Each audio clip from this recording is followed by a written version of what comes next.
Hello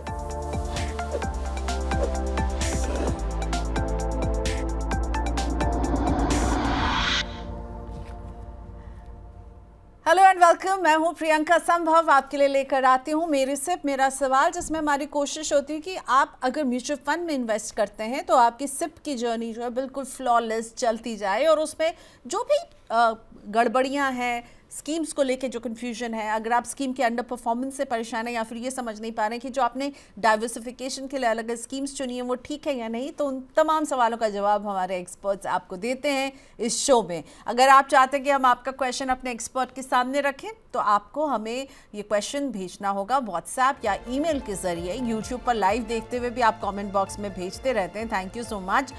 लेकिन साथ ही में आप व्हाट्सएप और ईमेल भी हमें कर सकते हैं। हमारा व्हाट्सएप नंबर 9311121874 है। ईमेल आईडी money9query@tv9.com है। अपने क्वेश्चन के साथ प्लीज़ हमें ज़रूर अपनी एज, अपना जो टाइम फ्रेम है जिसके लिए आप इन्वेस्ट करें, कोई गोल है जिसके लिए इन्वेस्ट करें, ये सब भी अगर लिख के देंगे तो हमारे एक्सपर्ट को और अच्छे से आपके क्वेश्चन को समझ पाने में मदद मिलती है। तो भेजिए अपने क्वेश्चन। और आज हम बात करने वाले हैं उन स्कीम्स की जिसको हमेशा बहुत सेफ माना जाता है, और हम भी हमेशा यही सुनते हैं कि अगर लॉन्ग टर्म के लिए आपको इन्वेस्टमेंट करना है तो लार्ज कैप, यानी ये बड़ी कंपनियां हैं, मजबूत कंपनियां हैं, इनको सेफ माना जाता है, इन्हें चुनिए। लेकिन क्या आप जानते हैं कि भारत की टॉप 100 कंपनियों में से हर चौथी कंपनी ने पिछले 3 से 5 साल में एफडी जितना रिटर्न भी नहीं दिया है। हाल ही में इकोनॉमिक टाइम्स की एक रिपोर्ट हमें बता रही है कि BSE 100 की 23 कंपनियों ने पिछले 3 साल में सालाना 5% या उससे कम, और कई ने तो नेगेटिव रिटर्न भी दिया है। तो वो बड़े नाम आपके लिए हम लेकर आए हैं। देखिए, TCS -13.8%, ये एवरेज जो है इनका 3 साल का जो रिटर्न है वो। ITC माइनस में, इन्फोसिस माइनस में, एशियन पेंट्स माइनस में, और जो बाजार के दिग्गज हैं यानी कि रिलायंस, वो देखिए 3.2% के मामूली से रिटर्न में आपको नजर आ रहे हैं। और इसीलिए लार्ज कैप म्यूचुअल फंड्स का भी जो 3 साल का रिटर्न है वो आपको नेगेटिव टू फ्लैट टेरिटरी में नजर आएगा। तो क्या लार्ज कैप सुरक्षित है लेकिन रिटर्न नहीं जनरेट करने वाले हैं? आपको क्या करना चाहिए अगर आप सिप करने की तैयारी कर रहे हैं? तो इन तमाम सवालों का जवाब देने के लिए मेरे साथ जुड़ चुके हैं कंप्लीट सर्कल के पार्टनर विकास पुरी। विकास, बहुत स्वागत है आपका। मुंबई से जुड़े हुए विकास, और बारिश का सामना करते हुए आज घर से ही शो कर रहे हैं, तो आई एम हैप्पी कि आप सेफ हैं, घर से आराम से शो कर रहे हैं। बहुत बारिश हो रही है विकास। जी जी प्रियंका, और क्या हो गया कि एक तो first of all thank you very much अपने शो में बुलाने के लिए। और क्या है, वो अचानक से जो एल नीनो की बात हो रही थी, वो ऐसे ला नीना वाली फीलिंग आ गई है। बिकॉज बारिश देरी से शुरू हुई, कम शुरू हुई, लेकिन पिछले 5-6 दिन में ऐसा हो गया कि ऐसा लगता है सब भरपाई हो गई। ओके, और लेकिन नहीं सिर्फ आपके मुंबई में हो रही है, हमारे दिल्ली नोएडा में कुछ बारिश नहीं है, भेजिए कुछ थोड़ा यहाँ पर भी। चलो कोशिश करते हैं। Okay Vikas, now coming back to the point, large cap, वो चार्ट जो हम रिटर्न का दिखा रहे थे, जो दिग्गज हैं उनका ये लगार्ड परफॉर्मेंस और 3 साल का उनका रिटर्न जो है वो काफी निराश कर रहा है। लार्ज कैप की हवा निकल गई है। देखिए प्रियंका जी, ये तो बिल्कुल सही है, आपका डेटा पॉइंट्स बिल्कुल सही है कि लास्ट 2-3 साल में लार्ज कैप फंड्स ने कोई रिटर्न नहीं दिया, मीनिंगफुल रिटर्न नहीं दिया। बारिंग कुछ फंड्स हैं, बट ऑब्वियसली जैसा आपने शुरू में बोला कि वो एफडी की रिटर्न को भी बीट नहीं कर पाए। बट यही तो कैरेक्टरिस्टिक होता है मार्केट का कि आप किसी एसेट क्लास के जब उसके बिहेवियर को देखते हैं तो बहुत बार ये, और ये पहली बार नहीं हुआ, बहुत टाइम ऐसा हुआ है कि लार्ज कैप फंड्स जो है वो कुछ समय के लिए अंडर परफॉर्म किए, फिर वापस उनकी तेजी आती है। ऐसा ही मिड कैप या स्मॉल कैप फंड्स के साथ भी होता है। तो ये कैरेक्टरिस्टिक है। अब क्योंकि देखिए आज की तारीख में अगर आप बात करेंगे तो डेफिनेटली हम ये बोल सकते हैं कि इससे अच्छा तो एफडी कर लेते। बट आप देखिए आज तक प्रियंका जी कभी ऐसा नहीं सुना होगा कि एफडी आपने की 1 साल की और 6 महीने हुए और अचानक से वो जो 7% वाली एफडी थी वो 10% की हो गई। ऐसा नहीं होता है। लेकिन आपने हजारों बार ऐसा केस सुना होगा कि कोई एक फंड है जो -3% था, -5% था 6 महीने तक, लेकिन अगले 6 महीने खत्म होते होते वो +10 हो गया, +12 हो गया, +8 हो गया। तो ये जो एडवांटेज है ये आपके म्यूचुअल फंड्स में है, ये आपके लार्ज कैप फंड्स में है। तो इसके लिए मैं जरूर मानता हूं कि लास्ट 2-3 साल खराब रहे, लेकिन हमेशा आप देखिए जब परिस्थितियां बदलती हैं, जो मुझे लग रहा है अब धीरे धीरे बदलने की तरफ उनका जो आप कह सकते हैं इंडिकेटर्स आ रहे हैं, जब ये बदलेंगी आपकी जो, मान लीजिए ये 3 साल प्लस अगले 1 या 2 साल, अगर आप 5 साल को जोड़ लेंगे तो अचानक आप देखेंगे कि एवरेज कुछ और हो गई है, एवरेज एफडी से कहीं बेहतर है, और जो थोड़ी सी निराशा है वो भी दूर होगी। तो आप कह रहे हैं कि अभी आपको निराश होने की ज़रूरत नहीं है, पर ऐसा क्यों हुआ? एक तो हमारे मार्केट भी 1 साल से बहुत लैगार्ड रहे हैं, एफआईआईज़ की कंटिन्यूस सेलिंग भी एक वजह रही है, यूएस ईरान का टेंशन, ट्रेड डील में भी कुछ बात ऐसी ठोस बनती हुई नहीं, तो बहुत सारे फैक्टर्स रहे। क्या ये लार्ज कैप को जो है परेशान कर रहे हैं? देखिए, एक तो तय है, आपने जैसे एफआईआईज की बात की कि जो फॉरेन इंस्टीट्यूशनल इन्वेस्टर्स रहते हैं वो जब किसी भी देश में जाएंगे तो सबसे पहले जो उनके रडार में होते हैं वो लार्ज कैप कंपनीज होती हैं, जब बाइंग करते हैं वो। लेकिन जब वो सेलिंग करते हैं तो ऑब्वियस सी बात है कि उन्होंने अगर लार्ज कैप कंपनीज में निवेश किया है और जब वो बेचने को जाएंगे तो वो लार्ज कैप कंपनीज को ही बेचेंगे। और ये एक हमने देखा है कि जो कंटिन्यूसली लास्ट 2 साल से जिस तरीके से बिकवाली हो रही है, तो लार्ज कैप कंपनीज जो है या स्टॉक्स हैं उनके ऊपर प्रेशर रहा है। हालांकि आपको एक चीज और जो मुझे लगता है कि एनकरेज करने वाली है वो ये है कि एफआईआईज ने जब 2008 की मंदी हुई थी तो परसेंटेज टर्म्स में इंडियन बाजार में जितनी उन्होंने बिकवाली की थी लगभग उतनी बिकवाली वो इस समय कर चुके हैं।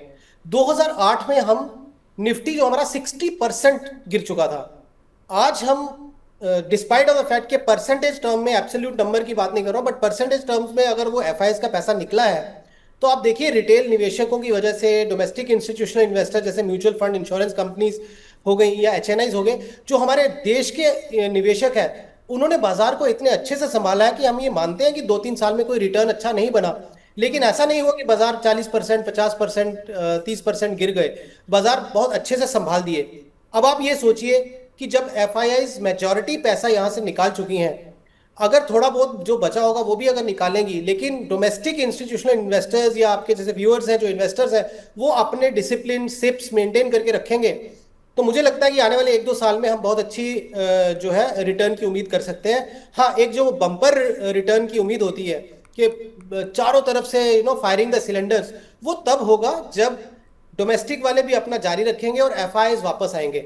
और मुझे लगता है कि सूनर देन लेटर वो समय भी आएगा। हमेशा 3 से 5 साल में कोई एक साल ऐसा होता है जब एक बम्पर रैली आती है, और वो रैली जब आएगी तो आप देखेंगे 3 साल की, 4 साल की, 5 साल की एवरेज बहुत सुधार हो जाएगी। तो एफआईआईज की सेलिंग है उसका एक प्रेशर जरूर रहा है।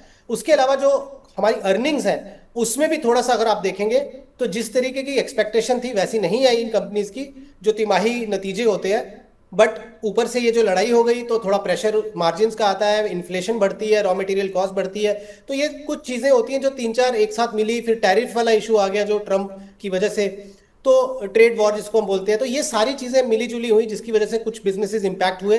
बट अगर आप वैसे देखें तो इकोनॉमी हमारी अच्छी चल रही है। It's a matter of time. अब क्योंकि मिडिल ईस्ट क्राइसिस भी सुधर गए हैं, तो जैसे ही थोड़ा सा और अगर ये मानसून अच्छा हो गया तो अगर हमारी क्रॉप यील्ड्स अच्छी आ गई तो मुझे लगता है कि हम वापस उस तरफ बढ़ेंगे जहां पे हमें अच्छी अच्छी न्यूज़ मिलेगी कैपिटल मार्केट से और हमारे म्यूचुअल फंड से। ओके, सो अब लार्ज कैप में कैसे कोई स्ट्रैटेजी बनाए, ये कैटेगरी किस तरह के इन्वेस्टर को चुननी चाहिए, क्या उसमें देखना चाहिए? और आप अभी जैसे अभी लग रहा है कि भाई लार्ज कैप से दूर रहो, अब मिड कैप और स्मॉल कैप बुल रन की तैयारी हो रही है, अब मिड कैप और स्मॉल कैप पर सबका ध्यान जा रहा है, तो क्या लार्ज कैप को इग्नोर करते हैं, अभी रहने दें साइड में, इसको शामिल नहीं करें? आपकी क्या सलाह है? देखिए प्रियंका जी, बाजार कई बार उम्मीद पे भी चलता है। अब होता क्या है कि अगर हम बात करते हैं कि सब चीजें सही हो गई तो मिड कैप स्मॉल कैप में रैली आ सकती है, बट आप देखेंगे पिछले कुछ समय से मिड कैप और स्मॉल कैप में वो मूवमेंट आ चुका है। तो कई बार कैसा होता है कि जो आने वाली न्यूज है या एक्सपेक्टेशन है उससे पहले अगर मार्केट में की मूवमेंट हो गई तो जब वो न्यूज आएगी तो मार्केट उसको एडजस्ट करेगी उस लेवल पे आने के लिए, फिर जिसको हम बोलते हैं टाइम करेक्शन हो सकता है थोड़ा बहुत। लेकिन वो जो लार्ज कैप स्टॉक्स हैं वो अभी तक चले नहीं है, और ऑब्वियसली लार्ज कैप स्टॉक्स चले नहीं है तो लार्ज कैप जो फंड्स हैं वो भी चले नहीं है। अब ऐसे केस में जब 2 साल, 2.5 साल, 3 साल की एक अंडर परफॉर्मेंस हुई है और एफआईआईज जब भी कभी वापस आएंगी तो वो क्या करेंगी, वो लार्ज कैप ही खरीदेंगी। तो मुझे लगता है कि एक अच्छे पोर्टफोलियो में लार्ज कैप का जो तड़का कह लीजिए, एक्सपोजर कह लीजिए, वो होना बहुत जरूरी है। हाँ, उसकी रेशो अलग अलग हो सकती है, और जो लार्ज कैप स्टॉक्स की जो आपका लेने का तरीका है वो अलग अलग इन्वेस्टर्स के लिए हो सकता है। जैसे मान लीजिए कोई एग्रेसिव इन्वेस्टर है, उनको ज्यादा लार्ज कैप फंड्स में नहीं निवेश करना है, बट फिर भी वो उनको लगता है कि वो भी अगर इस बात से सहमत हो कि जब एफआईआईज आएंगी तो लार्ज कैप का कुछ तो चलेगा, तो मैं उससे बिल्कुल जीरो नहीं होना चाहता हूं, तो आप मल्टी कैप फ्लेक्सी कैप के थ्रू लार्ज कैप का एक्सपोजर ले लीजिए। जैसे large and mid cap fund हो गया, ये हो गया, या आपके इंडेक्स फंड्स अगर आप प्योर नहीं लेना चाहते हो। लेकिन आपके कोई अगर मॉडरेट इन्वेस्टर है तो वो अपना लार्ज कैप में प्योर लार्ज कैप फंड्स लेके, या निफ्टी इंडेक्स फंड्स होते हैं वो आप अपने पोर्टफोलियो में शामिल जरूर करें। और जो बहुत कंजर्वेटिव है उनको तो होना ही चाहिए। अब सिर्फ इसलिए कि 2-3 साल रिटर्न नहीं आया, मैं यही रिक्वेस्ट कर सकता हूँ निवेशकों से कि इम्पेशेंट होके आप अपने उन फंड से निकलिए मत, क्योंकि अब ये समय है कि जब भी परिस्थिति बदलेगी आपके वो लार्ज कैप फंड्स जो है यहाँ से अच्छा रिटर्न दे सकते हैं। ओके, सो 3 साल जो है लार्ज कैप में हमने देखा है, लेकिन एक लॉन्ग टर्म के रिटर्न का भी हम आपके लिए एक प्लेट लेकर आए, जो मैं अपनी टीम से रिक्वेस्ट करूंगी कि वो दिखाएं। और इस लॉन्ग टर्म के रिटर्न को देखिए, जो कि विकास ने हमें मदद की है बनाने में, जो बता रही है कि भाई 5 साल, 7 साल और 10 साल के इंटरवल में डबल डिजिट रिटर्न देने में ये लार्ज कैप फंड साबित हुए हैं। तो विकास, क्या मैं ये सेफली कह सकती हूँ कि अगर आपका टाइम होराइजन लंबा है तो ये 3 साल की अंडर परफॉर्मेंस से आपको घबराना नहीं है? लार्ज कैप का रोल भी बहुत इंपॉर्टेंट है आपके पोर्टफोलियो में, और उसको शामिल ज़रूर करें। और प्रोपोर्शन क्या रखें, मिड कैप, स्मॉल कैप और लार्ज कैप में प्रोपोर्शन क्या रखें? और क्या मैं ये सही समझ रही हूँ? बिल्कुल सही। देखिए प्रियंका जी, थोड़ा एग्जाम्पल देते हैं कि आप देखें गोल्ड का जो लॉन्ग टर्म एवरेज रिटर्न था वो 10-10.5 की रेंज में था बिफोर गोल्ड का जो अभी ये बुल रन हुआ है। अब होता क्या है कि कोई एक साल में, जैसे हम क्योंकि शोज पे हमने डिस्कस भी किया था जब गोल्ड और सिल्वर की रैली हुई थी, तो 170%, 180% रिटर्न लास्ट एक साल का जिस तरीके से वो आने लग गया था, तो केवल एक अच्छे साल की वजह से वो जो एवरेज थी 10 साल, 15 साल, 20 साल की, वो इतनी सुधर गई कि वो 12-13% के ऊपर की सीएजीआर हो गई। राइट। तो यही केस हमारे लार्ज कैप फंड्स में भी हो सकता है कि आपका 3 साल तक का जो एवरेज रिटर्न है वो ऑलमोस्ट फ्लैटिश है या इन्फ्लेशन को भी बीट नहीं कर रहा, बट 1 या 2 अच्छे साल हैं आपकी एवरेज को ऊपर लेके जाएंगे। तो जैसे डेटा हमने आपकी स्क्रीन पे दिख रहा है कि आप निपॉन इंडिया लार्ज कैप देख लीजिए, 5 साल का जो उनका ट्रैक रिकॉर्ड है, ये क्योंकि रेगुलर स्कीम्स के बारे में बात कर रहा हूँ, 15% से ऊपर का सीएजीआर है उनका। वैसे ही ICICI large cap 13.38%, Invesco large cap 12.57%, HDFC large cap 12.46। हालांकि ये टॉप के 4-5 लार्ज कैप फंड्स हैं, बट ब्रॉडली अगर आप इसके बाद की टेल देखेंगे तो भी ये 10 से 15 फंड लार्ज कैप कैटेगरी के ऐसे होंगे जो डबल डिजिट यानी 10% या 11% की रेंज में रिटर्न दे चुके हैं। तो आइडिया क्या है कि अगर हमारी इकोनॉमी को मान लीजिए 6.5-7% से ग्रो होना है और 4.5-5% का इन्फ्लेशन को हम फैक्टर इन करते हैं, तो नॉमिनल जीडीपी ग्रोथ अगर आपकी 11-11.5% की है, तो लार्ज कैप फंड्स, क्योंकि जनरली अगर आप देखें लार्ज कैप कंपनीज की जो ग्रोथ है वही हमारी इकोनॉमी की ग्रोथ है, कहीं ना कहीं ये एक दूसरे के साथ तालमेल पे ही चलती है चीजें। तो अगर हमारी इकोनॉमी 11-11.5% की दर से बढ़ेगी तो जाहिर सी बात है लार्ज कैप फंड्स 11-11.5% या उससे 1-1.5% ऊपर तो 12%, 12.5% से ग्रो कर सकते हैं, ये उनकी पोटेंशियल है। और यही उम्मीद भी हमें करनी चाहिए, बट ये उम्मीद से नहीं करना चाहिए कि हर साल वो 12% या हर साल वो 11 देगा। वो लीनियर नहीं होगा, वो किसी साल 5 होगा, किसी साल 2 होगा, किसी साल 8 होगा, किसी साल 20 होगा, किसी साल वो 15 होगा। लेकिन जब आप एवरेज रिटर्न देखेंगे तो वो वही जो आपने अभी हमने डेटा की बात की है। और ये ऐसा नहीं है कि 5 ही साल का, अगर आप 7 ईयर्स का देखें तो भी आप देखें रिटर्न जो है वो अच्छी डबल डिजिट रिटर्न है, और 10 साल का भी देखें तो भी अच्छी। तो ये 5, 7 और 10 साल का ट्रैक रिकॉर्ड दिखाने का पर्पज ये है कि आप निवेशकों में कॉन्फिडेंस लाया जाए कि साल 2 साल की अंडर परफॉर्मेंस जरूर हो सकती है, बट अच्छे समय में जब ये अच्छे एक साइकिल में आएगा तो यही लार्ज कैप फंड्स आपके डबल डिजिट रिटर्न आपको इजीली जो एवरेज रिटर्न जिसको हम बोलते हैं वो दे देंगे। इसलिए बने रहना बहुत जरूरी है। और सेकंड क्वेश्चन जो आपने प्रियंका जी पूछा कि अगर ऐसा है तो किस तरीके से, तो मैं 3 कैटेगरीज में डिवाइड कर देता हूं वापस। जैसे मान लीजिए कंजर्वेटिव इन्वेस्टर है, एक मॉडरेट इन्वेस्टर है जो थोड़ा सा रिस्क ले सकते हैं, और एक हो गया अग्रेसिव जो बहुत ज्यादा रिस्क ले सकते हैं। तो इन्हीं 3 कैटेगरी में देखे जाए तो ज्यादातर निवेशक जो है डिवाइड हो जाते हैं। अगर कोई कंजर्वेटिव इन्वेस्टर है तो उनका लार्ज कैप का जो है पोर्टफोलियो ज्यादा होना चाहिए। मान लीजिए रिटायरमेंट की एज की तरफ आ रहे हैं तो ऑब्वियसली 60-70% उनका पोर्टफोलियो लार्ज कैपिश होना चाहिए। उसके बाद भी अगर चाहें तो 20-30% जो है वो या तो फ्लेक्सी कैप या मल्टी कैप के थ्रू अपना पोर्टफोलियो बिल्ड कर रहे हैं। थोड़ा सा अगर एग्रेशन चाहिए तो मिड और स्मॉल कैप में 10-20% जो है वो रखा जा सकता है। लेकिन यहीं पे ही अगर कोई मॉडरेट इन्वेस्टर है जिनकी रिस्क एपिटाइट थोड़ी ज्यादा है, तो वो अगर प्योर लार्ज कैप फंड्स की बात करें, इंडेक्स फंड्स की बात करें, तो 35 to 45% जो है वो लार्ज कैप फंड्स में निवेश कर लें। फ्लेक्सी कैप का यहाँ पे आप बढ़ा दीजिए, 25 से 35% कर दीजिए, और बाकी का जो है 20-25% मिड कैप ले लीजिए, 5-10% आप स्मॉल कैप ले लीजिए। तो ये हो गया जो थोड़े से मॉडरेट इन्वेस्टर।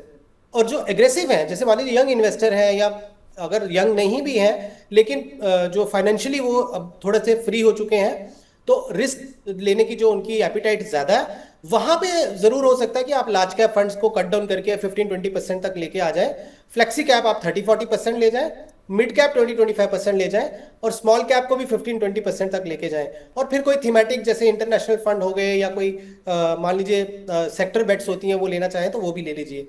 तो अपने आप को एज ए निवेशक ये देखें कि मैं कौन सी कैटेगरी का इन्वेस्टर हूं, मेरी रिस्क एपिटाइट और मेरे पैसे को देखते हुए, फिर उसके हिसाब से आप अपना एलोकेशन इस तरीके से बना सकते हैं। ओके विकास, लार्ज कैप पर बात हो गई और अब हमारे पास लगातार क्वेश्चंस बहुत सारे आ चुके हैं। So let's start with portfolios. और सबसे पहले ना व्हाट्सएप से राहुल घोलप जी का क्वेश्चन मैं लूँगी, क्योंकि राहुल हमारे साथ फोन लाइन पर भी जुड़े हुए हैं, तो बात करते हैं। नमस्ते राहुल, कहाँ से बोल रहे हैं? पुणे शिरूर मैम। पुणे से बोल रहे हैं, क्या करते हैं आप राहुल जी? एक्चुअली अभी मैं फार्मिंग कर रहा हूँ। ओके, तो ये पोर्टफोलियो आपका है, इसको अब मैं रीड कर रही हूँ राहुल जी। एक्सिस का स्मॉल कैप आपने बताया 2000 की सिप आप कर रहे हैं, निपॉन इंडिया के इंडेक्स फंड में आप 2000 की सिप कर रहे हैं, निपॉन इंडिया के मिड कैप में 2000, सैमको का मल्टी एसेट इसमें 250 रुपये या 2500 की सिप है सर? 250 कम कर रहे हैं इसका। 250 की है, ओके। 250 सैमको मल्टी एसेट 250 की सिप चल रही है। आईसीसीआई प्रू फ्लेक्सी कैप में 2000 की सिप चल रही है। 20 साल का नजरिया है, प्लस आईसीसीआई के लिक्विड फंड में आपने 2,60,000 एज इमरजेंसी फंड भी पार्क किया हुआ है, राइट?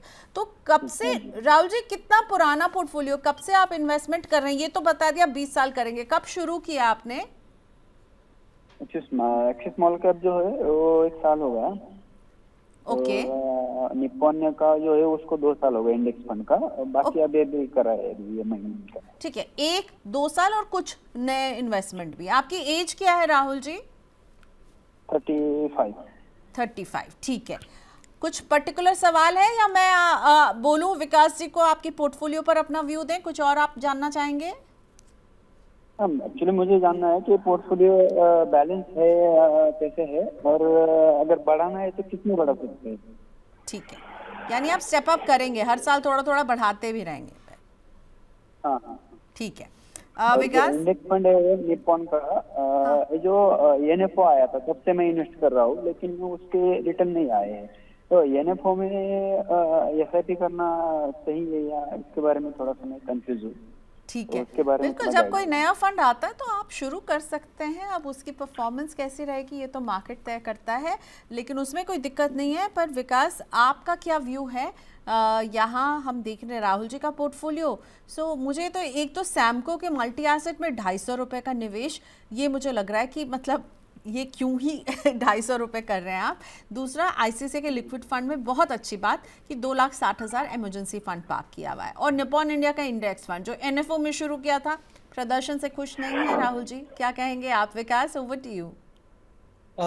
एक तो ये पूछना था कि निपॉन इंडिया का जो इंडेक्स फंड है वो कौन सा इंडेक्स फंड है, बिकॉज इंडेक्स फंड में भी अलग होते हैं, जैसे निफ्टी 50 वाला इंडेक्स फंड है, या मिड कैप वाला है, या स्मॉल कैप है। कौन सा वाला इंडेक्स फंड है ये? एक मिनट मैं बताता हूँ। ओके, उनको भी चेक करना पड़ रहा है। निफ्टी 50 है India, Nifty 500 momentum 50 index fund. Okay, so ये स्मार्ट बीटा फंड है मुझे लगता है राहुल जी आपके पास। विकास सर? सो देखिए राहुल जी, क्या है कि आपने जो स्मार्ट बीटा फंड लिया है, निफ्टी 500 का उनका जो है यूनिवर्स है, यानी कि 1 से लेके 500 जो कंपनियां लिस्टेड हैं स्टॉक मार्केट में, उन 500 कंपनीज में से वो 50 कंपनीज ऐसी उठाएंगे जिसमें मोमेंटम होता है। यानी मोमेंटम मींस के वो मार्केट जब थोड़ी सी बढ़ती है तेजी से, तो स्टॉक और भी ज्यादा तेजी स्पीड से बढ़ते हैं। तो आप देखेंगे अगर पिछले कुछ समय से बाजार मोमेंटम में नहीं है बल्कि वॉलेटिलिटी में है, कभी उतार कभी चढ़ाव, तो आपने वो खुद से देख ही लिया, एक्सपीरियंस कर लिया। तो ऐसे केस में क्या होता है, मोमेंटम फंड्स जनरली आपको उतना अच्छा रिटर्न नहीं देंगे, बिकॉज मार्केट में उस तरीके का मोमेंटम नहीं आया अभी तक। और जैसा क्या होता है कि बाजार कई बार जब परिस्थितियां बदलती हैं तो जरूरी नहीं है कि आपकी हर एक स्ट्रैटेजी उस समय चले। तो आपको घबराने की बात नहीं है, आपने एक अच्छा फंड, स्मार्ट बीटा फंड लिया हुआ है, इसमें आप बने रहें। It's a matter of time, जब बाजार चलेगा, जब मोमेंटम आएगा, मोमेंटम हो गया कि एक वन वे रैली जब आती है तो उस समय ये फंड बहुत अच्छा परफॉर्म करेगा, तो आपकी जो एक एवरेज है उसको ये अच्छे से मेंटेन कर लेगा। तो ओवरऑल आपके मुझे फंड्स अच्छे लगे, कोई ऐसा इसमें चेंजेस नहीं है। प्रियंका मैम ने जिस तरीके से बोला कि 250 का आपने एक मल्टी एसेट किया है, क्योंकि 250 आप निवेश कर भी देंगे तो आपका साल भर में बहुत ज्यादा निवेश होगा नहीं, तो फिर आपको लगेगा कि उसका रिटर्न का कोई मीनिंगफुल जो रिटर्न नहीं आया। तो कोशिश करिए निवेश बढ़ाने की। जो आपने ऑलरेडी एसआईपीज की हैं इसमें आप स्टेप अप करिए या टॉप अप करिए जब जब आपके पास थोड़ा एडिशनल पैसा है। क्योंकि हम कई बार क्या होता है, हमारी जब सैलरी बढ़ती है या बिजनेस हम कर रहे हैं, बिजनेस बढ़ रहा है, लेकिन हम ये भूल जाते हैं कि हमारे जो सिप चल रहे थे, अब मेरी जो पोटेंशियल है वो वहां से कहीं अधिक है। तो आपने एक ये क्वेश्चन पूछा ही है कि मुझे कितना सिप बढ़ाना चाहिए, तो अब ये मेरे लिए बताना बहुत मुश्किल है कि आप कितना सिप बढ़ाएं, क्योंकि जितनी आप कहते हैं गुड़ डालेंगे उतना शक्कर होगी, लेकिन मीठा होगा। लेकिन क्या आपको तरीका क्या करना चाहिए कि आप अपने कैश फ्लोज को देखिए कि आपके कैश इनफ्लोज कितने हैं, यानी मंथली आपका कितना पैसा आपके पास आ रहा है। फिर आप कैश आउटफ्लो देखिए कि यानी कि आपके कोई बच्चों की स्कूल की फीस होगी या कोई ईएमआई होगी या जो आपका ग्रोसरी का खर्चा है उसको आप नोट डाउन करिए। फिर देखिए कि कितना पैसा आपका जो है मंथली बच रहा है। मैं तो ये बोलूंगा कि आपने ऑलरेडी इमरजेंसी फंड में जो है क्रिएट कर दिया है, और जैसे जैसे आपकी आमदनी बढ़ेगी इमरजेंसी फंड को भी 2.5 लाख से 3 से 3.5 तक लेके जाइएगा कि जिस हिसाब से आपका इनफ्लोज है। बट जितना पैसा बचे उतना आप निवेश करें तो ज्यादा अच्छा है। हाँ जरूर है 5-7% का आप कुशन रख लें। तो just to give you an example कि अगर किसी की 1 लाख रुपए की आमदनी है और उनको लगता है कि उनसे 50-60 हजार रुपए से उनका पूरा खर्चा निकल रहा है, 40 हजार बच गए, और 10 हजार का आप जो है इमरजेंसी में डालते रहे, तो कम से कम 30 हजार तो डालिए। तो तरीका यही है कि अपना जो कैश फ्लोज है उसको आप देखिए और इनफ्लो आउटफ्लो में देखिए कि कितना बच सकता है, जितना बचे उतना अच्छा। ऑल राइट, चलिए अगला क्वेश्चन लेते हैं संदीप मिश्रा जी का। तो संदीप जी ने हमें बताया कि इनकी एज है 41 और ये 10 साल के नज़रिए से निवेश कर रहे हैं। साथ ही में 1 करोड़ का जो है वो टारगेट अचीव करना चाहते हैं कॉर्पस इन नेक्स्ट 5 ईयर्स। 28,000 की सिप चल रही है, लमसम भी इनको 30,000 रुपये जो है निवेश करने। तो मंथली इन्वेस्टमेंट जो इनकी चल रही है 28, टोटल 58,000 हो जाएगी, प्लस दिस 30,000, अभी 28,000 की सिप है एसबीआई सिल्वर के फंड ऑफ फंड में 3,000, पराग पारिक के फ्लेक्सी कैप फंड में 5,000, ओके, मोतीलाल ओसवाल के मिड कैप फंड में 5,000, ईडलवाइज के मिड कैप 150 मोमेंटम फंड में सिप कर रहे हैं 5,000 की, निपॉन इंडिया के मल्टी कैप में भी 5,000 की सिप चल रही है, निपॉन इंडिया के स्मॉल कैप में भी 5,000 की सिप चल रही है। ये मिलाकर के 28,000 की सिप यहाँ हो जाती है। लमसम इन्वेस्टमेंट भी है, एचडीएफसी के मिड कैप अपॉर्चुनिटीज़ में है करीब 12,30,000, आईसीआईसीआई प्रू के इंडिया अपॉर्चुनिटी फंड में 4.5 लाख, एचडीएफसी के फ्लेक्सी कैप में 4,30,000, बंधन के स्मॉल कैप में 2,37,000, एसबीआई के कॉन्ट्रा में 1,29,000, एसबीआई के रिटायरमेंट बेनिफिट फंड में 77,000, क्वांट स्मॉल कैप में 69,000, एक्सिस स्मॉल कैप में 44,000। सो ऑलमोस्ट 26 लाख प्लस का इनका लमसम का पोर्टफोलियो है और 30,000 का लमसम ये और ऐड भी करना चाहते हैं। डाइवर्सिफिकेशन के लिहाज से कैसा है, क्या इन फंड्स में कंटिन्यू करें या कुछ कंसोलिडेशन करें? इन्हें लग रहा है बहुत ज़्यादा फंड्स तो नहीं हो गए हैं। संदीप जी की एज 41 है, इन नेक्स्ट 5 ईयर्स वो 1 करोड़ पर जो है अचीव करना चाहते हैं। हालांकि इन्वेस्टमेंट को वो फिर कंटिन्यू रखेंगे फॉर अनदर 5 ईयर्स यानी 10 ईयर्स के लिए। देखिए संदीप जी, एक तो जरूरी नहीं होता कि आपको सिप वाले फंड्स अलग रखने होते हैं और लमसम के अलग रखने हैं। सो आप सिप वाले फंड्स में भी लमसम कर सकते हैं, बट क्योंकि आपने ऑलरेडी पोर्टफोलियो बिल्ड कर दिया हुआ है, सो कैपिटल गेन्स भी होता है और ये सब चीज़ें देखना ज़रूरी है।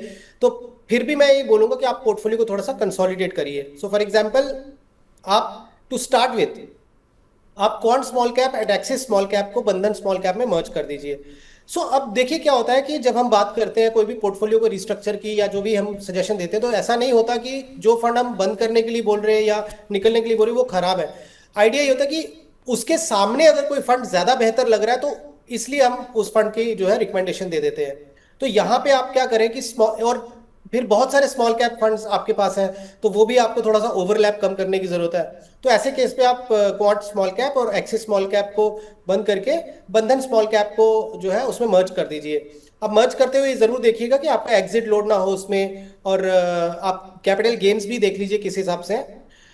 उसके अलावा अगर आप एसबीआई जो रिटायरमेंट बेनिफिट फंड है उसको भी आप एसबीआई कॉन्ट्रा में मर्ज कर दीजिए। अगेन मैं यही बोलूंगा कि ऐसा नहीं है कि ये फंड खराब है, बट आपके पोर्टफोलियो को देखते हुए जिस तरीके से निवेश हुआ है, कौन से फंड से हम निकल सकते हैं जहां पे आपको ज्यादा कोई टैक्स लाइबिलिटी ना आए और बहुत बड़ा कॉर्पस क्रिएट नहीं हुआ, तो ये सब चीजों को ध्यान रखते हुए मैं ये चीज आपको बता रहा था।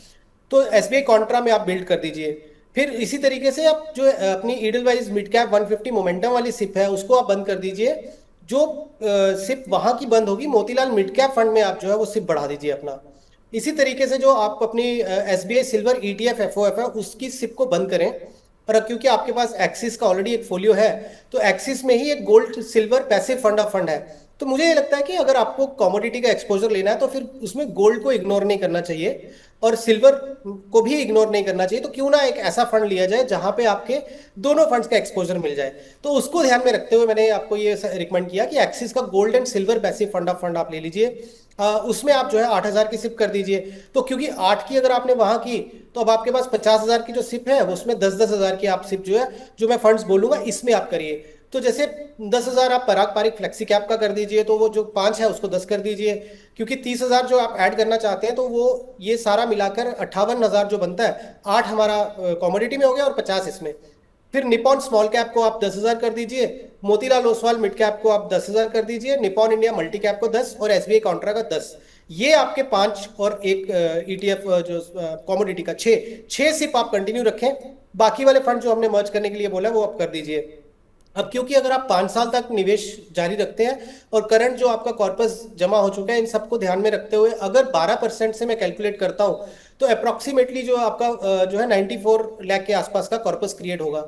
1 करोड़ से बहुत दूर नहीं है, क्योंकि हमने 12% लिया है। आपकी जो लिस्ट ऑफ फंड्स है उसमें बहुत सारे ऐसे फंड्स हैं जो 12% से ज्यादा की ग्रोथ उन्होंने दिखाई है पिछले कुछ सालों में। तो उम्मीद करते हैं कि अगर वो जारी रही तो आप 1 करोड़ के आसपास इजीली पहुंच सकते हैं। बट फिर भी इट इज बेटर कि अगर जब जब आपको थोड़ा बन पड़े तो छोटे छोटे टॉपअप करें, ताकि 1 करोड़ इजीली और कंफर्टेबली अचीव हो जाए। और उसके बाद जब आप निवेश बंद कर देंगे और 5 साल तक अपना निवेश जारी रखेंगे, तो अगेन अगर मैं 12% की ग्रोथ रेट से लेता हूं, तो 1.66 करोड़ के आसपास आपका जो है कॉर्पस बन सकता है। ओके, तो थोड़ा सा टॉपअप करेंगे तो 5 ईयर में 1 करोड़ पर भी पहुंच पाएंगे। लेकिन हाँ, कंसोलिडेशन जो है वो बहुत ज़रूरी है, और विकास जी ने आपको वो पॉइंट दर पॉइंट बताया है संदीप, प्लीज़ उसका ख्याल रखिएगा। अब हम बात करने वाले एक यंग इन्वेस्टर से। उत्पल हमारे साथ हैं पश्चिम बंगाल से। नमस्ते उत्पल, बहुत स्वागत है आपका। हाँ उत्पल, आपको मेरी आवाज़ आ रही है? हाँ जी मैम, आ रहे हैं। स्वागत है आपका। तो आपने लिखा कि आप स्टूडेंट हैं, क्या करते हैं, क्या पढ़ाई कर रहे हैं? जी मैम, अभी तो 12 पास किया है। मैं रिटायरमेंट के बारे में थोड़ा सोच रहा हूँ। और क्या बात है, 12वीं पास किया है और अब आप अभी से ही रिटायरमेंट के बारे में सोच रहे हैं? नहीं मैम, आगे तो कुछ करना है, लेकिन अभी वो तो थोड़ा सेफ में रहना चाहता हूँ। बहुत अच्छे, नहीं बहुत अच्छे, मैं तारीफ कर रही हूँ। 12th के बाद मुझे ये नहीं पता था मैं कौन सा कोर्स पढ़ूंगी, पर आपको ये पता है कि रिटायरमेंट के लिए तैयारी करें। सो आई थिंक उत्पल बहुत अच्छा कर रहे हैं आप, बहुत सही बात है, ये अच्छी प्लानिंग है। तो और अभी 12th के बाद आप हायर स्टडीज किस दिशा में जाने वाले हैं? साइंस लेने वाले हैं, आर्ट्स, बीकॉम, क्या पढ़ने वाले हैं? मैं साइंस में लेना चाहता हूँ मैम, और डॉक्टर। ओके, तो कहाँ है पश्चिम बंगाल में, कहाँ से जुड़े हुए हैं आप, कौन से इलाके से? जी मैम, मैं वेस्ट बंगाल का मालदा डिस्ट्रिक्ट से जुड़ा हूँ। एक ग्रामीण इलाका है मैम, मालदा डिस्ट्रिक्ट। मैंने सुना है बिल्कुल मालदा डिस्ट्रिक्ट के बारे में। अब मैं आपके क्वेश्चन पर आती हूँ। तो आपने लिखा है कि मैं मोतीलाल ओसवाल के mid cap momentum 30 direct index fund में 30 से 35 साल के टाइम होराइजन के लिए इन्वेस्ट करना चाहता हूं, और मैं अभी सिर्फ 1,000 रुपये से शुरू करूंगा, हर साल इसे 10% से बढ़ाऊंगा, प्लस मार्केट करेक्शन में मैं इसमें 500 रुपये या उससे ज़्यादा डालता रहूँगा, ये 30 से 35 साल में। क्या ये प्लान एक रिटायरमेंट प्लान की तरह काम कर सकता है? राइट, यही पूछना चाहते हैं ना उत्पल जी आप? जी मैम, जी धन्यवाद। ठीक है, कुछ और ऐड करना है इसमें? जी अभी मैम कुछ नहीं ऐड करना है। अच्छा, इसलिए तो अभी Motilal Oswal mid cap momentum 30 direct index fund, fund का नाम भी बहुत लंबा चुना है आपने। विकास क्या कहेंगे, 1000 से शुरुआत करना चाहते हैं उत्पल अभी? उत्पल, फर्स्ट ऑफ ऑल बहुत मतलब अच्छा लगा सुन के कि एक ट्वेल्थ करने के बाद आप इतना दूर का सोच रहे हैं। प्रियंका जी, मैं ऐड करूंगा कि ये रिटायरमेंट, इन्होंने वर्ड जरूर बोला, शायद आपका जो आप हमेशा शोज में बोलती रहती हैं फायर कॉन्सेप्ट कि फाइनेंशियली इंडिपेंडेंट रिटायर अर्ली, तो ये उसको ही रेफर करना चाहते होंगे। क्योंकि अभी ये ट्वेल्थ जस्ट इन्होंने किया, 18 साल के ये है, तो आई थिंक अगर 30 साल पकड़ते हैं तो 48 साल में ये जो है वो रिटायर होना चाहते हैं। तो ये बेसिकली फायर कॉन्सेप्ट पे काम कर रहे हैं, तो बहुत अच्छी सोच है। और आपने क्योंकि प्रैक्टिकली होके बोला कि मैं अभी 1000 रुपये ही जोड़ूंगा, और आप देखिए उत्पल, अगर आप 1000 रुपये जोड़ते हैं और 10% का स्टेप अप करते हैं तो 35 साल में लगभग आपका जो 1 करोड़ 60 लाख के आसपास बन जाएगा। वो भी मैंने 12% की ग्रोथ रेट से एजम्पशन किया है। तो आप सोचिए, जब आप यही 1000 को जब 5000 10,000 15,000 करेंगे, जब आपकी जॉब लगेगी और आप उसको टॉप अप स्टेप अप करते रहेंगे, तो कितना बड़े कॉर्पस की उम्मीद करते हैं आप। मैंने तो इसमें टॉप अप जोड़े भी नहीं, खाली आपका एक स्टेप अप जोड़ा। तो बट मैं क्या आपको ये सजेस्ट करूंगा कि आप क्योंकि अपना ये निवेश की जर्नी शुरू कर रहे हैं, तो जो फैक्टर इन्वेस्टिंग या कुछ इस तरीके के जो फंड्स हैं वो ना लेके आप एक पहले प्लेन सिंपल फ्लेक्सी कैप जो कैटेगरी होती है वहां से अपने निवेश की शुरुआत करें। तो मोतीलाल का ही, अगर मोतीलाल ओसवाल का फ्लेक्सी कैप फंड ले लेंगे वो ज्यादा बेटर रहेगा। आपको वहां पे एक large cap, mid cap, small cap का एक्सपोजर भी मिल जाएगा, और फंड मैनेजर उसको डायनेमिकली मैनेज करेंगे। जब बाजार में opportunity mid cap small cap की ज्यादा होगी, मोमेंटम दिख रहा होगा, तो फंड मैनेजर उसका भी बेनिफिट लेंगे। तो मुझे लगता है आपके जो निवेश की शुरुआत है वो आप फ्लेक्सी कैप फंड से करें। ओके, एक फ्लेक्सी कैप ज़्यादा बेटर चॉइस हो सकती है, स्ट्रैटेजी यही रखिए पर फ्लेक्सी कैप से शुरुआत कीजिए।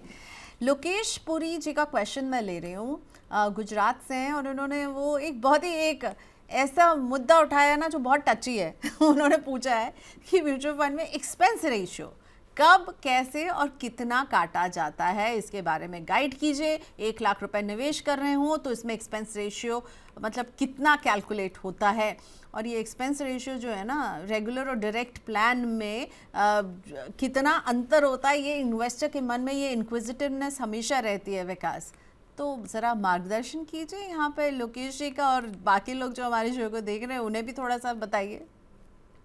नहीं, बहुत अच्छा क्वेश्चन है, बिकॉज एक्सपेंस रेशो बेसिकली हो गया कि आपका जब को आप म्यूचुअल फंड हाउस को पैसा दे रहे हैं, म्यूचुअल फंड हाउस में फंड मैनेजर है, उनका पूरा टीम है, रिसर्च की टीम है, तो इन सब चीज़ों के खर्चे भी होते हैं जो कि ऑब्वियसली फंड मैनेजमेंट चार्जेस हो गए, या जो मार्केटिंग एक्सपेंस हो गया, या जो भी जो स्टैट्यूटरी एक्सपेंस भी होते हैं जब आपके फंड मैनेजर म्यूचुअल फंड को में स्टॉक्स बाय करने हैं, सेल करने हैं, तो उसके लिए उनको ब्रोकर की जरूरत है, उसके चार्जेस होंगे।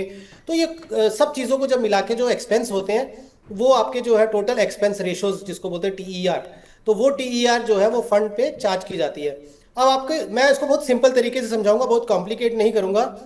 एग्जाम्पल के तौर पे, अगर मान लीजिए आपने 1 लाख रुपए का निवेश करना है और आपके फंड की जो है वो एक्सपेंस रेशियो है 1.5%, तो ऐसा नहीं होगा कि आपने 1 लाख रुपया निवेश किया और आपके जो अगले दिन ही 1500 रुपये कट गए। तो इस तरीके से नहीं होता। डेली जो है एक्सपेंस रेशियो जो है वो आपका एडजस्ट होता है एनएवी में। जब आपकी एनएवी रिफ्लेक्ट होती है तो फंड मैनेजर उसमें जो एक्सपेंसेस होते हैं वो डेली बेसिस पे जो है वो कैलकुलेट होके एनएवी में एडजस्ट कर दिए जाते हैं। तो मतलब सिंपली अगर आप उसको समझना चाहें कि अगर मान लीजिए आपका जो 1500 रुपये का साल भर का खर्चा है वो डेली बेसिस पे डिवाइड होगा, यानी कि 1500 डिवाइड बाय 365 करेंगे जब आप, तो जो भी आपका मान लीजिए 2-2.5 रुपये जो बनता है पर डे का, वो आपका जो है वो एनएवी में एडजस्ट हो जाएगा। तो एक ये क्लैरिटी देना चाहूंगा कि कोई ऐसे अपफ्रंट का चार्ज नहीं लगता आपको।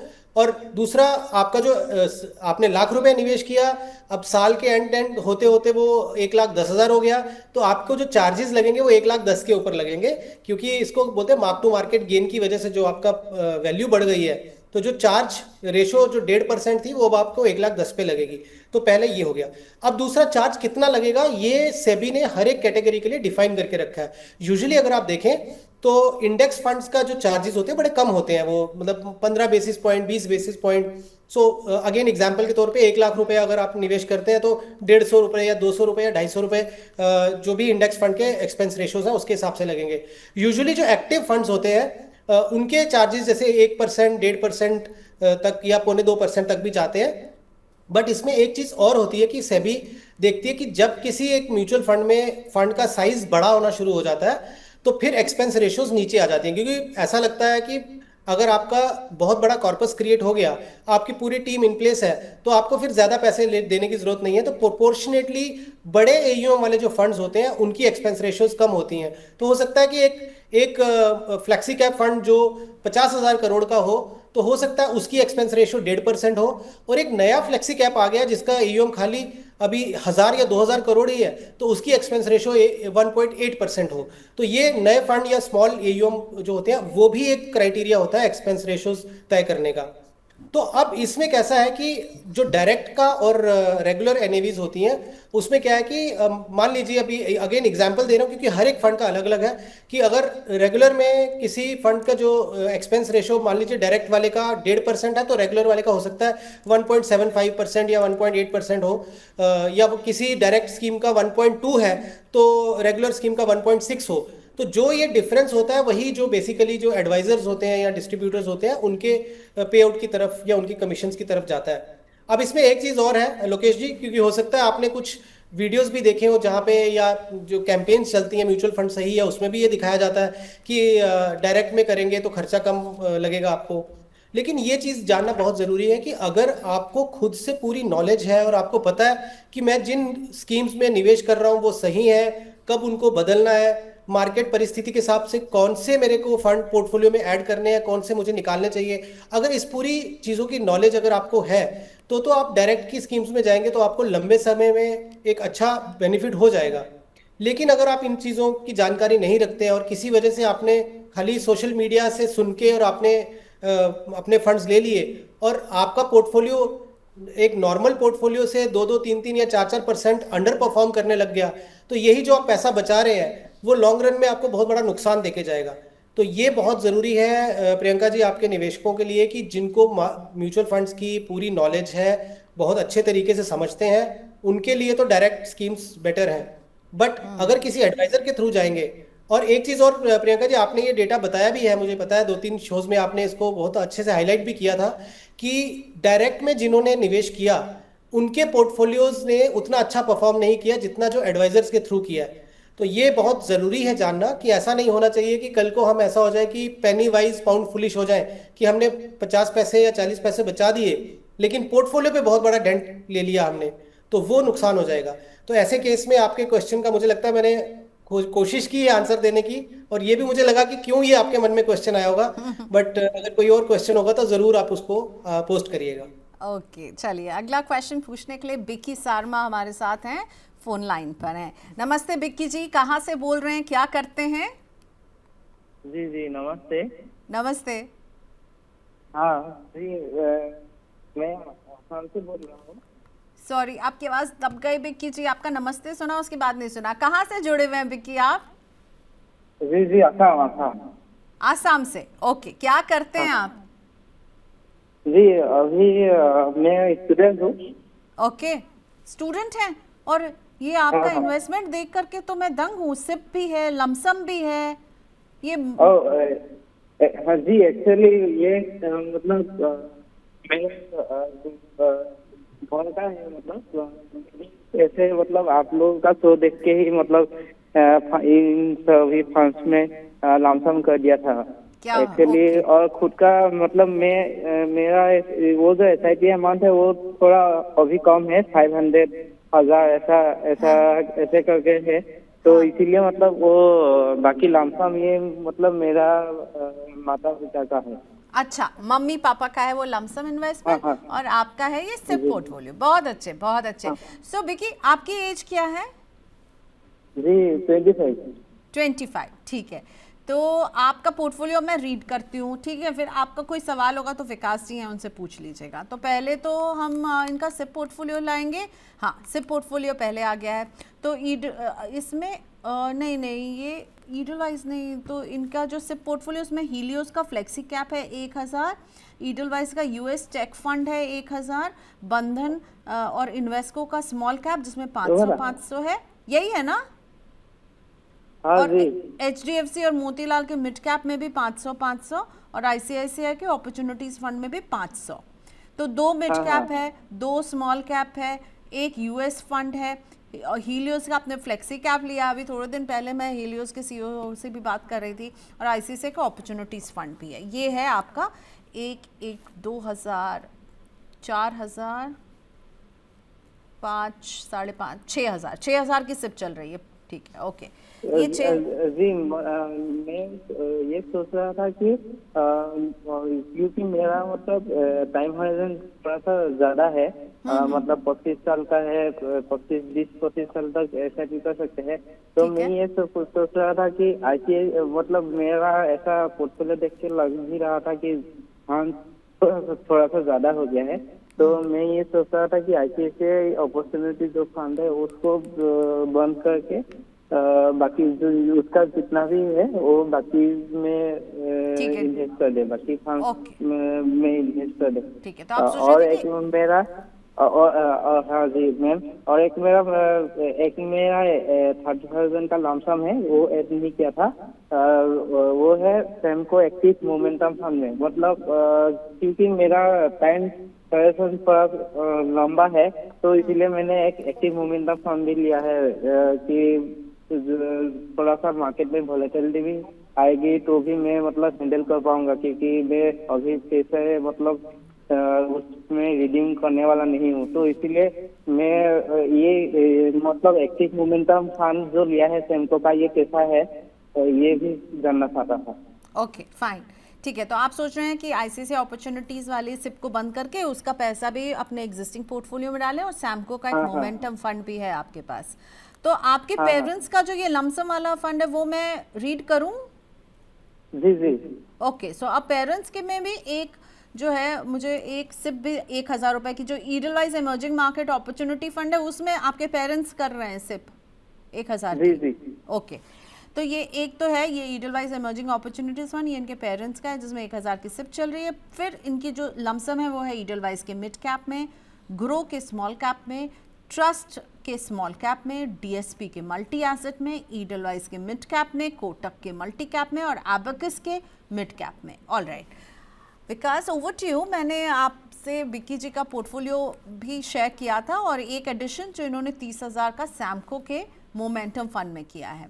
तो एक तो पेरेंट्स का ये लमसम निवेश चल रहा है, और दूसरी तरफ है विक्की जी का सिप निवेश।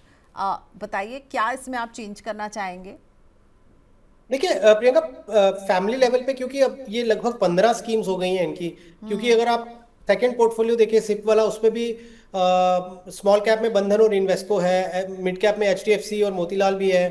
सो आपका जो पहला क्वेश्चन था विक्की जी कि ICICI इंडिया अपॉर्चुनिटीज में मैं बंद कर दूं, तो मत करिए, बहुत अच्छा फंड है और मल्टी कैप अप्रोच है एक तरह से। क्योंकि ये थोड़ा सा वो सेक्टर्स जहां पे ज्यादा अपॉर्चुनिटी नजर आती है उस तरीके से उसको रोटेट करते हैं। तो ये फंड में मैं नहीं आपको सजेस्ट करूंगा बंद करने के लिए, बट एट फैमिली लेवल हाँ, क्योंकि आपके बहुत सारे स्मॉल कैप हैं, मिड कैप भी बहुत सारे हैं, तो वहां मुझे लगता है आप थोड़ा सा ओवरलैप कम करने के लिए कंसोलिडेट करिए पोर्टफोलियो को। तो बहुत ज्यादा, क्योंकि अब आपने थोड़ा और भी क्लैरिटी दे दी कि अब 3 लोगों का पोर्टफोलियो है, तो ऑब्वियसली अगर आप 5-5 फंड भी लेंगे तो 3 लोगों के हिसाब से 15 हो जाएंगे। बट फैमिली लेवल पे मुझे ऐसा लगता है कि इतना भी ज्यादा जरूरत नहीं है कि 15 फंड आप कर दें।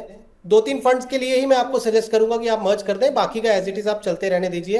तो जैसे आप जो ट्रस्ट का स्मॉल कैप है वो बंधन के स्मॉल कैप के साथ मर्ज कर दीजिए, और ग्रो का स्मॉल कैप जो है वो इन्वेस्को के स्मॉल कैप के साथ मर्ज कर दीजिए। तो ये 2 चेंजेस आप स्मॉल कैप में करें, और HDFC और मोतीलाल का मिड कैप है उसमें कोई एक फंड आप रख लीजिए। और अगेन अब मैं इस पे फंड इसलिए नहीं बताऊंगा कि हमारे पास अभी वो भी क्लैरिटी नहीं है कि किस इन्वेस्टर के नाम पे कौन सा फंड है, बट इन दोनों में से आप एक कर लीजिए। और उसी तरीके से एक आप मिड कैप में जो ईडलवाइज का मिड कैप और अबैकस का मिड कैप है उसमें से एक फंड रखें। यहाँ पे मैं बोलूंगा अबैकस मिड कैप में आप रखें, ईडलवाइज वाला मिड कैप जो है मर्ज कर दें अबैकस में।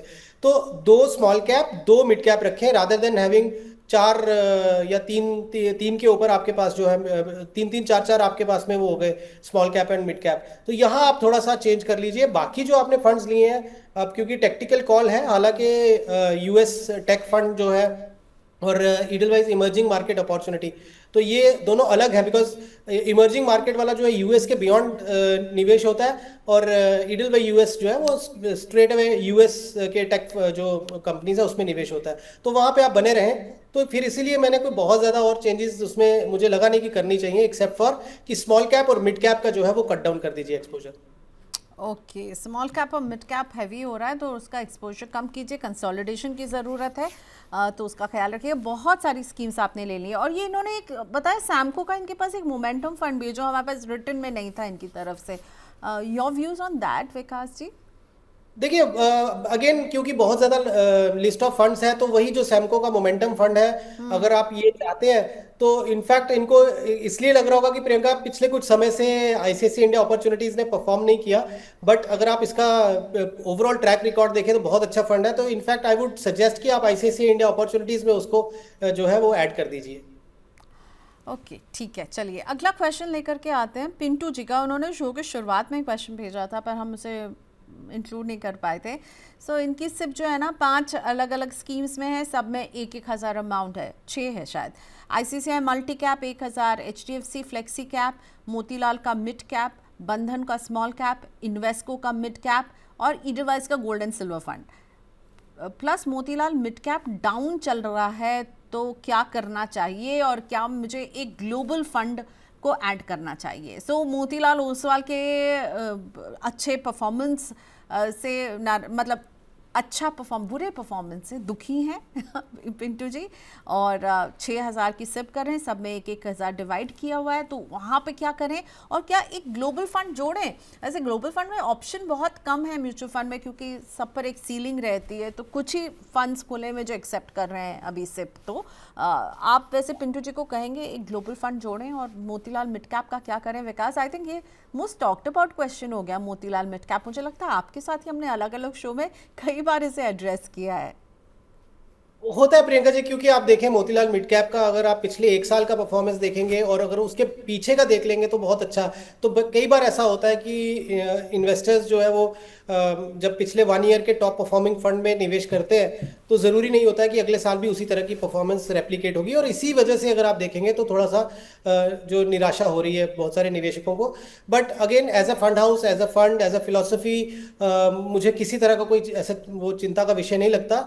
आप मोतीलाल मिड कैप में आप बने रह सकते हैं, बट क्योंकि अगर आपके पास में ऑलरेडी इन्वेस्को का मिड कैप है, तो फिर अगर आप चेंज करना ही चाहते हैं और आपने पूछा है कि मैं क्या इंटरनेशनल फंड ले सकता हूं, तो as a part of allocation आपको एक एसेट क्लास जो कि आउटसाइड इंडिया निवेश अगर करना है तो डेफिनेटली ले सकते हैं। तो मोतीलाल ओसवाल का ही जो है नैस्डैक 100 एक फंड है, आप उसमें ले लीजिए, तो आपका निवेश जो है वो यूएस में हो जाएगा, और यूएस जो है वो वर्ल्ड मार्केट्स में डोमिनेंट प्लेयर है, तो आपके लिए वो बेटर रहेगा। और अगर आप इंटरनेशनल इन्वेस्टिंग करते हैं तो आपको जो यूएस की जो रिटर्न आएगी, मतलब फंड की जो रिटर्न आएगी वो तो आएगी, बट अगर लॉन्ग रन में जिस तरीके से इंडिया जो आईएनआर होता है वो यूएसडी के सामने डेप्रिशिएट करता है, तो मान लीजिए 3.5-4% की जो एवरेज डेप्रिसिएशन है उसका भी आपको जो है बेनिफिट मिल जाएगा जब आप पैसा लॉन्ग रन में लेके आएंगे। एज्यूमिंग कि अगर यही ट्रेंड चलता रहा तो पॉइंट ये है कि आप कर सकते हैं, तो 2 मिड कैप की जगह फिर 1 मिड कैप करके एक इंटरनेशनल इन्वेस्टिंग में कर दें। बट ये सजेस्ट नहीं करूंगा कि 6 फंड ऑलरेडी चल रहे हैं और एक 7th फंड आप जो है इंटरनेशनल इन्वेस्टिंग में लेके आए, तो आपका मुझे लगता है पर्पस सॉल्व हो जाता है कि आप एक फंड बंद करना चाहते हैं 2 मिड कैप में, और वो बंद करके आप उसी को ही इंटरनेशनल फंड में जो है रिप्लेस कर सकते हैं। बट जैसा प्रियंका जी ने बोला कि इंटरनेशनल जो फंड्स का एक लिमिट रहता है, आरबीआई का लिमिट अब लगभग हिट हो चुका है, पर जब भी वो लिमिट खुलेगी तो आप थोड़ा सा ध्यान रखिएगा, और लिमिट जब ओपन होती है तो आप अपना निवेश स्टार्ट कर सकते हैं। ओके, अब परमिंदर जी का क्वेश्चन ले रही हूँ यूट्यूब लाइव से, क्योंकि आज हमें यूट्यूब से बहुत अच्छा सपोर्ट मिल रहा है। Thank you so much. 200+ लोग हमें देख रहे हैं, तो इनको यूट्यूब के व्यूअर्स को इग्नोर नहीं कर सकते हैं। चलिए परमिंदर जी का क्वेश्चन, एज है 44 और ये सिप कर रहे हैं मेरे के लार्ज एंड मिड कैप में 3,000, बंधन के स्मॉल कैप में 3,000, जियो के फ्लेक्सी कैप में 3,000, कोटक के मल्टी कैप में 3,000, डीएसपी के मल्टी एलोकेशन फंड में 30,000 का लमसम है, पीपीएफ है पीपीएफ है ये, क्योंकि इन्होंने बोला है कि 3500 डाल रहे हैं और इसमें 11 लाख ये हो गया है। सो पराग पारिक का ये फ्लेक्सी कैप ही मुझे लग रहा है, क्योंकि एसआईपी का वर्ड यूज़ किया है इन्होंने, पीपीएफसी नहीं लिख करके पीपीएफ लिखा है शॉर्ट में। आखिर इससे बहुत प्यार भी है निवेशकों को पराग पारिक के फ्लेक्सी कैप से। तो इनकी ये प्लानिंग कैसी लग रही है? और पूछ रहे हैं कि जियो फ्लेक्सी कैप खुश नहीं है उसके परफॉर्मेंस से। परमिंदर जी इट्स टू सून, आप अभी उसके परफॉर्मेंस को कैसे गेज कर सकते हैं? अभी तो शुरू हुआ है फंड, नन्ना मुन्ना सा भी तो फंड है। क्यों विकास, जियो की फ्लेक्सी कैप से खुश नहीं है? अदरवाइज आप बताइए और सब फंड्स कैसे दिख रहे हैं? देखिए, जो लास्ट 1 साल में निवेश शुरू किया है जिस फंड्स में, वो सबसे लोग निराश ही रहे होंगे, बिकॉज पिछले 1 साल में मार्केट ने रिटर्न नहीं दिया। तो इसलिए ये आपको निराश नहीं होना चाहिए कि जियो के फ्लेक्सी कैप फंड ने रिटर्न नहीं दिया, बिकॉज रिटर्न देने के लिए बाजार चला भी नहीं है। तो आप थोड़ा वेट करिए। और अच्छी चीज देखिए, अगर आपका रिटर्न नहीं बना है 6 महीने से 8 महीने से, आप 3,000 की सिप कर रहे हैं, आपका अगर ये मान लीजिए 3,000 का निवेश करते और अगले ही महीने बम्पर रिटर्न 20% की आ जाती, तो आपको 3,000 रुपए के ऊपर मुश्किल से जो है वो 600 रुपए का गेन हो जाता। अब आपका निवेश 6 महीने का हो गया 18,000 रुपए का। आप मान लीजिए और भी आने वाले 4 महीने 6 महीने ये रिटर्न नहीं दिया, तो आपका अगर निवेश हो गया 30,000 रुपए का, आप सोचिए आप अगर 20% रिटर्न आ गई तो 6,000 रुपए रिटर्न आएगी। तो आपको ये बात से दुखी होना चाहिए कि रिटर्न नहीं आई, या इस बात से खुश होना चाहिए कि मेरा जो निवेश है वो अब उसका बेस बढ़ गया है, तो अब जब भी कभी रिटर्न आएगी तो बड़े बेस पे आएगी। तो 600 से खुश नहीं हुई है, 6,000 से खुश हुई है, और 6,000 से भी खुश नहीं हुए। मार्केट अगर थोड़ी सी वॉलेटिलिटी चलती रही, आपका बेस बड़ा होता रहा, तो आने वाले समय में ऐसा हो कि आपका फंड जब चले तो आपको 60,000 का गेन मिले, 600 या 6,000 का ना हो। ओके, बट अदरवाइज इनका पोर्टफोलियो आपको कैसा लग रहा है परमिंदर जी पोर्टफोलियो का? बहुत अच्छा लगा मुझे, बहुत अच्छा तो मेरे पोर्टफोलियो। का लार्ज एंड मिड कैप है, Bandhan small cap, Jio flexi cap, Kotak multi cap, DSP multi allocation में लमसम और पराग पारिक का flexi cap. Good to go. Yes Priyanka ji, बहुत अच्छा पोर्टफोलियो बनाया है, और इसके साथ आप जो मतलब स्टिक टू दिस, और अपने सिप को कभी बंद मत करिएगा, ये चलते रहने दीजिए, और अच्छे एक कॉर्पस की उम्मीद करिए आप। परमिंदर जी, वो चिंता छोड़िए जियो फ्लेक्सी कैप के अंडर परफॉर्मेंस का। किसी भी फंड को कम से कम 3 साल का तो वक्त लगता ही है ना, और आप हमारा शो फिर देखते नहीं है लगता है, क्योंकि हमारे सारे ही एक्सपर्ट्स ने यही कहता, जब एक नया फंड आता है तो थोड़ा उसको वक्त दीजिए, उसको देखिए वो किस तरह से चल रहा है, फिर डिसाइड कीजिए। अब जब ले लिया है तो इंतज़ार करना होगा पेशेंस के साथ, ठीक है। अगला क्वेश्चन जो है उनका नाम नहीं है, पर क्वेश्चन इंटरेस्टिंग है इसलिए मैंने इसे पिक किया है। HRY7171 ये है यूट्यूब हैंडल, और इन्होंने लिखा है अपने बेटे के लिए, जो और बेटे की उम्र है 13, उसके लिए वो अभी सिप कर रहे हैं 3, और ये सिप है 30,000 की, हर में 10,000 का डिविजन। निपॉन के मल्टी कैप में 10,000 है, ईडलवाइज के मिड कैप में 10,000 और बंधन के स्मॉल कैप में 10,000। 25 साल का नजरिया है। तो ये कॉम्बिनेशन कैसा लग रहा है? एक मल्टी कैप, एक मिड कैप और एक स्मॉल कैप। बहुत अच्छा है, और क्योंकि लंबा टाइम होराइजन है, थोड़ा एग्रेसिव जरूर है, बिकॉज अगर आप मल्टी कैप में देखेंगे तो उसमें भी मिड और स्मॉल कैप का एक्सपोजर है। बट मुझे लगता है बहुत अच्छी स्ट्रैटेजी है, जस्ट स्टिक टू इट। और 20 साल का होराइजन बताया इन्होंने प्रियंका जी, शायद 25 साल। 25 साल का। तो देखिए, अगर आप मैं मतलब 30,000 का सिप की अगर बात करते हैं, और 12% से भी अगर इनका पोर्टफोलियो ग्रो करता है, तो 25 साल में अगर 12% की CAGR लेंगे तो 5 करोड़ के ऊपर का कॉर्पस जो है ये एक्सपेक्ट कर सकते हैं। ओके, और स्कीम्स अच्छी हैं, राइट? बिल्कुल, डेफिनेटली। इन 25 ईयर्स आप जो हैं, आपका नाम नहीं पता है, HRY सिर्फ मुझे पता है 5 करोड़ तक जा सकता है अगर 12% का एक हमने अनुमानित रिटर्न लिया है। एंड आई एम श्योर आप इसको अगर थोड़ा सा टॉपअप भी करेंगे विथ टाइम तो बहुत अच्छा कॉर्पस 25 साल में आप क्रिएट कर पाएंगे अपने बेटे के लिए। Best of luck. अगला क्वेश्चन लेते हैं बापुन जी का। बापुन जी को हम कॉल करने की कोशिश कर रहे थे, लगा नहीं कॉल। आर्मी से हैं बापुन जी, और इसीलिए जानते हैं विकास की आर्मी से कोई phone, army, navy, armed forces के किसी भी विंग से अगर किसी का सवाल होता है तो हम उसे ज़रूर लेते हैं। तो इनका पोर्टफोलियो जो है वो है बंधन का स्मॉल कैप, एज है 13। बापुन जी के उड़ीसा के हैं, पोस्टेड कहाँ ये तो नहीं लिखा था, पर उड़ीसा के रहने वाले हैं। बंधन का स्मॉल कैप 3,000, महिंद्रा का स्मॉल कैप, यस महिंद्रा का small cap, Mahindra Manu life का स्मॉल कैप 3,000, मोतीलाल का मिड कैप, वहाँ पर भी 3,000 की सिप चल रही है। पराग पारिक के फ्लेक्सी कैप में 3,000, कोटक के मल्टी कैप में 4,000, निपॉन के मल्टी एसेट में 4,000। पोर्टफोलियो का रिव्यू चाहते हैं, 20 साल तक इन्वेस्टमेंट करेंगे, क्या 2 करोड़ का कॉर्पस बना पाएंगे? और 2024 में इन्होंने इन्वेस्टमेंट करना शुरू किया है, तो 20 साल अच्छा खासा समय है। अभी पोर्टफोलियो की वैल्यू इन्होंने हमें बताई कि 3,35,000 है।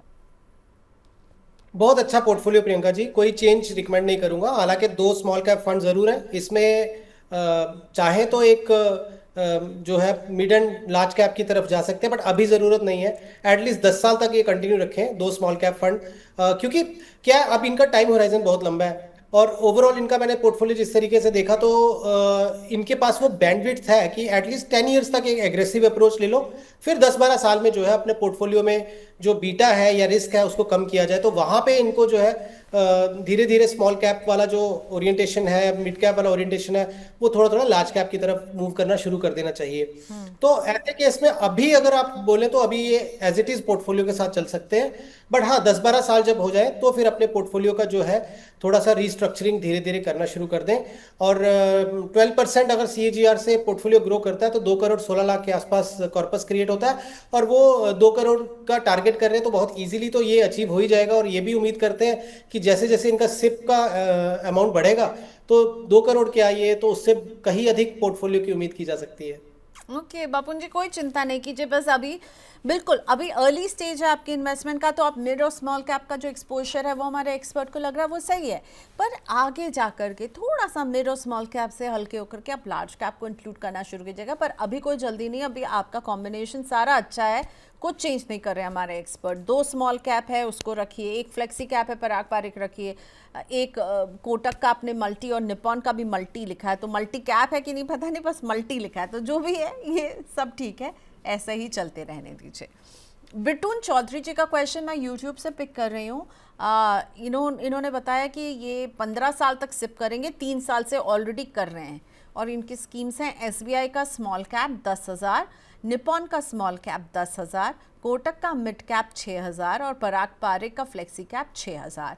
अब बिटून जी की एज है 44, तो 2 स्मॉल कैप काफ़ी एग्रेसिव है, एक मिड कैप कोटक का और एक फ्लेक्सी कैप। वैसे मैं देखूं तो मुझे तो डाइवर्सिफिकेशन के लिहाज से अगर 15 साल का है तो सही लग रहा है, 2 स्मॉल कैप, एक मिड कैप, एक फ्लेक्सी कैप। विकास की नज़रों में ये सही है कि नहीं विकास जी?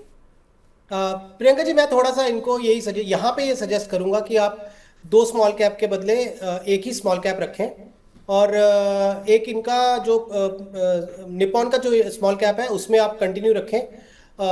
जो SBI स्मॉल कैप है वहां पे अगर आप चाहें तो आप मल्टी कैप अप्रोच ले लीजिए, क्योंकि मल्टी कैप में आपको स्मॉल कैप मिड कैप तो 50% लगभग आपको मिल ही जाएगा। रिमेनिंग 50% जो है वो फंड मैनेजर देख लेंगे कि large cap mid cap small cap तो 25-25 करके हो जाएगा, और रिमेनिंग 25% जो है फंड मैनेजर देखेंगे कि कहाँ पे मार्केट कैप उनको लगता है अपॉर्चुनिटी ज़्यादा है तो वो करेंगे। तो इस रूट से जाएंगे मुझे लगता है ज़्यादा बेटर है, बिकॉज क्या होता है कोई जैसे अभी एक आपके निवेशक थे जिनको अपने बेटे के लिए 25 साल तक लगाना है, ये 44 ईयर्स के हैं, इनको अभी अपना जो है रिटायरमेंट कॉर्पस अगर बिल्ड कर रहे हैं तो अब 15-16 साल का जो समय बचा है रिटायर होने का, उसके बीच में अब यहाँ से इनको थोड़ा एग्रेसिवनेस थोड़ी सी कम करनी चाहिए। तो इसलिए यहाँ पे इनको बोलूँगा कि आप अपना स्मॉल कैप जो है वो प्योर 2 ना रख के 1 रखें, और एक आप मल्टी कैप के थ्रू एक्सपोजर लें। ओके, एक क्वेश्चन लाइव आया है और मुझे ये पिक करना ही है विकास जी, क्योंकि ये क्वेश्चन बहुत लोग पूछ रहे हैं, ठीक है, और इस पर काफ़ी बहस भी चल रही है, हम देख रहे हैं। 2 स्कीम्स जिसके अंडर परफॉर्मेंस को हाईलाइट करते हुए जय पूछ रहे हैं कि भाई मोतीलाल का मिड कैप और पराग पारिक का फ्लेक्सी कैप, 2 साल से मैं नेगेटिव रिटर्न में बैठा हूँ, क्या मुझे अब फंड चेंज करना चाहिए? 2 साल हो गए हैं एंड पराग पारिक सॉलिड माना जाता है, पर हाँ उसके अंडर परफॉर्मेंस जो है वो इन्वेस्टर्स को परेशान कर रहा है। सिमिलरली मोतीलाल में शायद IT का एक्सपोजर ज़्यादा था मिड कैप में, इसलिए वहाँ पर भी हमने अंडर परफॉर्मेंस देखा। तो जो मोस्ट लव्ड फंड्स थे मोतीलाल ओसवाल का मिड कैप और पराग पारिक का फ्लेक्सी कैप, अब इस पर इन्वेस्टर कह रहा है कि 2 साल से कुछ पैसा नहीं बन रहा है। विकास जी देखिए, आपको चिंता की विषय तब होता कि मार्केट बहुत अच्छी चली और ये 2 फंड परफॉर्म नहीं किए, तो मैं डेफिनेटली आपके साथ होता कि हाँ चेंज कर दीजिए, लेकिन बाजार ही नहीं चला है, और बाजार नहीं चला है उसकी वजह से 2 टॉप परफॉर्मिंग फंड्स भी नहीं चले हैं, तो इसलिए आपको चिंता का विषय नहीं है।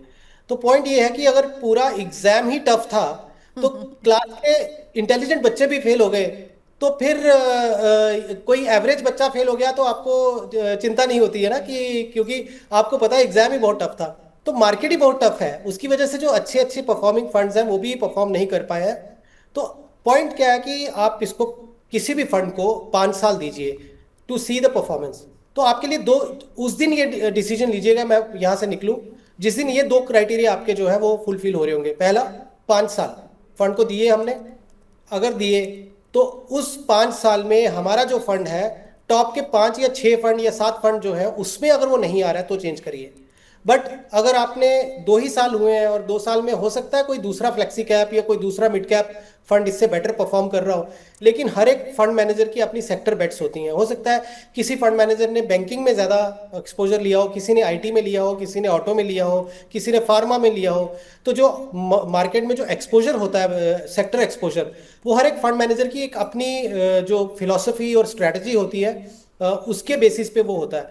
तो अब जब कभी मार्केट में सेक्टर रोटेशन होगी, दूसरे सेक्टर चलेंगे, और जो अभी सेक्टर चल रहे हैं वो वहां से पैसा निकलेगा दूसरे में जाएगा, तो अचानक से आपको लगेगा कि ये फंड चलना शुरू हो गए हैं।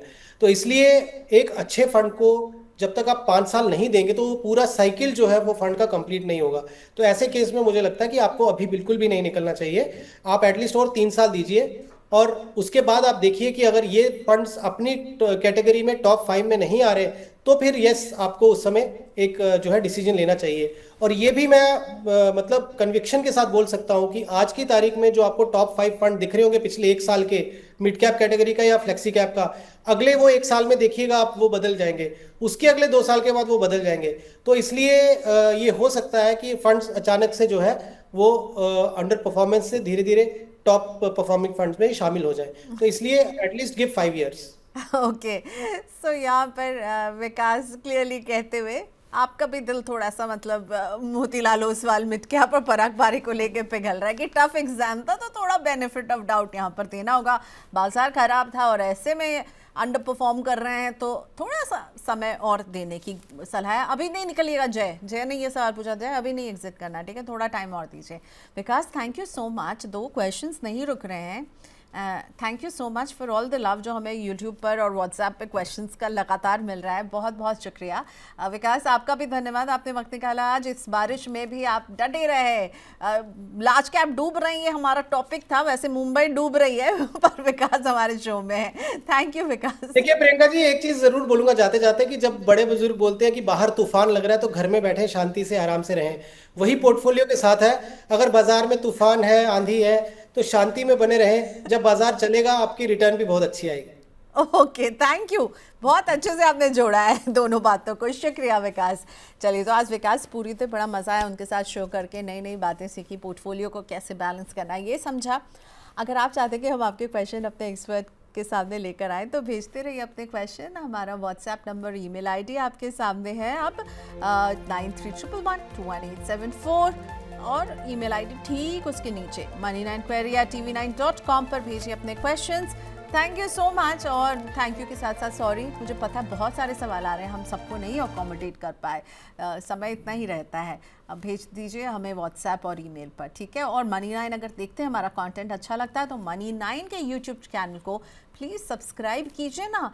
सब्सक्राइब नहीं करेंगे, सिर्फ कंटेंट देख के चले जाएंगे तो फिर क्या ही है। आप प्लीज़ सब्सक्राइब कीजिए हमारे चैनल को ताकि इस तरह का कंटेंट आपसे मिस ना हो। आज के लिए इतना ही, कल होगी मुलाकात, बाय बाय।